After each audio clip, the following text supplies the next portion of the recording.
Mummy ఆడుకుందాం రా mummy. ఆడుకుంటేకా అయినా నాకు పని ఉంది నాన్న, వెళ్ళి అక్కతో ఆడుకోపో. సర్లే, నువ్వు ఎప్పుడు ఇంతే ఏదో ఒక సాగు చెప్తూనే ఉంటావు.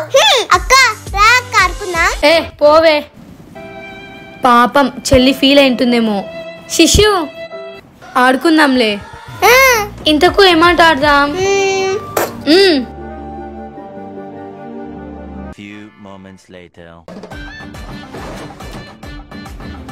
ఎక్కడబ్బా నా ముద్దులు చెల్లి?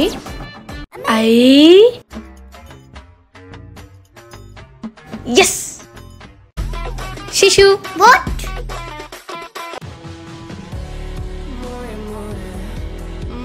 మొత్తం అంతా ఊసింది. నిన్ను చెల్లిని కాబట్టి బతికిపోయినావు. నాదేమో తప్పుందా? ఆ పాప ఇక్కడ వచ్చి కొట్టిండేది.